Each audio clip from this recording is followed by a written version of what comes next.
शेखावटी में पहले से भी गैंगवार वगैरह रहा हुआ है। जितने भी क्रिमिनल्स हैं उनके प्रॉपर्टीज की हम लिस्ट बनाएंगे।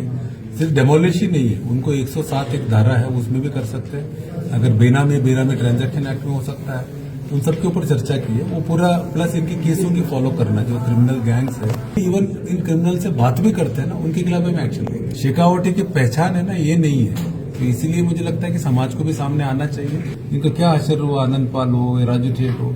अब सीकर या जयपुर जाने की जरूरत नहीं। सरकारी नौकरी का सपना अब झुंझुनू में ही पूरा होगा। बैंक, रेलवे या शिक्षक भर्ती, हर परीक्षा के लिए यहाँ मिलेगी सही गाइडेंस और बेस्ट फैकल्टी। आधार क्लासेस झुंझुनू, सफलता का सच्चा आधार। अभी मैंने नया ज्वाइन किया है। एडीजी, एटीएस, एजीटीएफ, एएनटीएफ तीनों का चार्ज मेरे पास है। तो इन तीनों की जो इश्यूज इन दोनों जिलों में है, गैंग रिलेटेड है, एनडीपीएस रिलेटेड है, या कोई अगर आतंकवादी रिलेटेड कोई सूचना है, उनके बारे में मैंने चर्चा किया।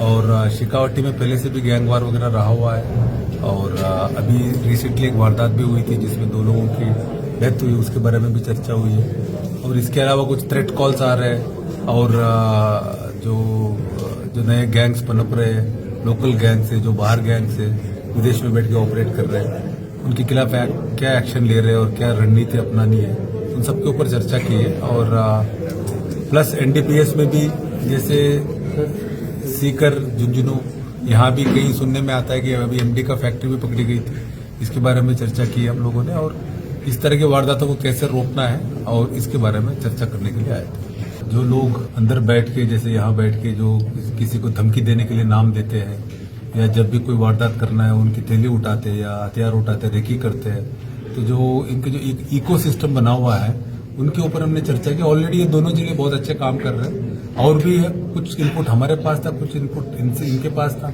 हमने शेयर किए हैं। और उनके और जैसे अभी नए धाराएं बनी है, अभी जो नए जो न्यू क्रिमिनल लॉज की सेक्शन 111 है, बीएनएस की, और भी है 107 है जो प्रॉपर्टी जब्त करने की है, ऑर्गेनाइज क्राइम के खिलाफ कुछ सेक्शंस है। और जो प्रॉपर्टी, अवैध प्रॉपर्टी है जो गैंग्स ने बनाई है, उनको कैसे तोड़ना है, और नए लोग कौन जुड़ रहे हैं उन सब के, और फॉलोअर्स है, फॉलोअर्स कौन हो रहे हैं, और फॉलोअर्स को कैसे आइडेंटिफाई करना है। और वो जो बेसिकली जो भी गैंग्स के साथ काम कर रहे हैं, गैंग के लिए काम कर रहे हैं, उनको आइडेंटिफाई करना, उनको अरेस्ट करना और उनको अंदर रखना, इसकी रणनीति के बारे में चर्चा हुई और सफल चर्चा हुई है। और ऑलरेडी ये दोनों जिले अच्छे काम कर रहे हैं और आगे भी अच्छे काम करेंगे। जितने भी क्रिमिनल्स हैं उनके प्रॉपर्टीज की हम लिस्ट बनाएंगे। सिर्फ डेमोलिश ही नहीं है, उनको 107 एक धारा है उसमें भी कर सकते हैं। अगर बेनामी ट्रांजैक्शन एक्ट में हो सकता है, तो उन सब के ऊपर चर्चा की है। वो पूरा प्लस इनके केसों की फॉलो करना, जो क्रिमिनल गैंग्स है दोनों डिस्ट्रिक्ट्स में, जो इम्पोर्टेंट गैंग्स है, ठीक है, उनकी हमने लिस्ट बनाई है। उनके केसों को लेके उनको फॉलो करके उनको सजा कराना, और जो अंदर है उनको अंदर ही रखना, और कोई फरार है उनको पकड़ के अंदर भेजना, इसके बारे में चर्चा हुई है। और सब एसपीस और एसएचओस, डीवाईएसपीस, वो अपने उन्होंने उनकी प्लानिंग भी है, और उसमें आगे इसी बारे में काम करें। ये नई पनप रही है, पहले से रही है यहाँ, ऐसे नहीं कि तो आज काफी पहले से ही है। मुझे लगता है पहले के कंपेरिजन में कम है अभी तो, पहले तो और भी ज्यादा होते थे। उसमें पता है हमें, कुछ केसों में हमें पता किया है कि जिसने धमकी, जिसने नाम दिया है, जिसने कुछ लोग आइडेंटिफाई करके धमकी देने के टारगेट दे रहे हैं, उनको पकड़ा है, उनके खिलाफ एक्शन ले रहे हैं हम लोग। ये बड़ी चैलेंज है, इसीलिए सब पुलिस अब जो इस तरह के जो भी इस गैंग के साथ जुड़ रहे हैं, जो नए लड़के जुड़ रहे हैं, फॉलो कर रहे हैं, उन सबके खिलाफ एक्शन लेंगे। उन सबका नाम हमारे पास है, कुछ अगर नाम नहीं भी है तो हम इनके इंट्रोगेशन में निकल जाएंगे। इस तरह के जो भी इवन इन क्रिमिनल से बात भी करते हैं ना, उनके खिलाफ हम एक्शन लेंगे। जो लोग जो भी तस्करी कर रहे हैं, जो बाहर से ला रहे हैं, उनको आइडेंटिफाई कर रहे हैं हम लोग। प्लस इसके अलावा जो युवा है उनको कोशिश करेंगे, उनको मोटिवेट कर रहे हैं कि उनको घर वालों को साथ लेने की। प्लस जिला एसपीस के भी अपने अपने प्लान्स है। प्लस इसके लिए समाज भी सामने आना चाहिए। अभी आप देखिए, हिमाचल में एक पेपर में आया था कि किसी गांव के कुछ माताएं बाहर आ गए, जो बाहर से आ रहा है उनको रोकने के लिए। तो इसमें पुलिस भी हम लोग भी करेंगे, जो बेच रहे हैं उनको पकड़ेंगे, और दूसरा जो वहाँ के गांव वाले उनको भी कोशिश करेंगे मोटिवेट करना।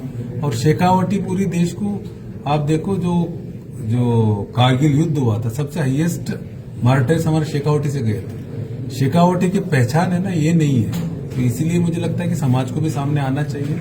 हर गांव में इतने पढ़े लिखे हैं, डॉक्टर्स है, इंजीनियर्स है, फौज में लोग हैं, ये सब सामने आए गांव में, उसकी सूचना भी दें और अपनी तरफ से भी कोशिश करें और हमें भी सूचना दे और इसको जन जागृति अभियान चला के इसको खत्म करना है। जो नए तरीके के सबसे बड़ा चैलेंज यही है, बाहर बैठ के ऑपरेट करते हैं, ठीक है। यहाँ डर लग गया, सब भाग गए, इसलिए अगर इतने बड़े होते तो यहाँ रहना चाहिए था इनको, इतने बड़े बदमाश होते थे। अब भाग के यहाँ छोटे छोटे बच्चों को ढूंढते हैं, छोटे छोटे बच्चों को सामने कर देते हैं, उनसे वारदात कराते हैं। वो बच्चे जिंदगी भर क्रिमिनल बन के वो सड़ते हैं वो। अब ये लोग समझ में आना चाहिए इनको, किसी के बहकावा में आके यहाँ जो इनको झूठे आश्वासन दे देते हैं कि तुम्हें कनाडा भेज देंगे और लंदन भेज देंगे, 1 करोड़ दे देंगे। आप देखो जितने पकड़े गए हैं उनको किसी को कनाडा भेजा है क्या? उनको तो जेल ही भेजा है, उनको एक पैसा भी नहीं दिया है। वो पैसे के लिए, खाने के लिए पैसा नहीं मिलता, उनको लाले पड़े रहते। इस बहकावा में नहीं आना चाहिए लोगों को, है ना। ये जो नए युवक है, नए लड़के हैं, इन क्रिमिनल्स को हीरो मानेंगे तो क्या होगा? इनको तो कोई आगे फायदा भी नहीं होगा। राजस्थान में थे, इनका क्या असर हुआ? आनंद पाल हो, राजू ठेठ हो, तो क्राइम की रास्ता में तो यही होगा अल्टीमेटली। तो अभी आप देखो पिछले 1 साल में राजस्थान पुलिस ने हम लोगों ने 5 लोगों को बाहर अरेस्ट करवाया। एक को दुबई से लाए और 2 इटली में अरेस्ट हुए और उनका एक्सट्रेडिशन चल रहा है, और 2 अमेरिका में अरेस्ट हुए। उनके लिए अभी 2 अमेरिका में एक अमित पंडित और जग्गा दुर्कोट अरेस्ट हुए, उनका डिपोर्टेशन की कार्रवाई चल रही है।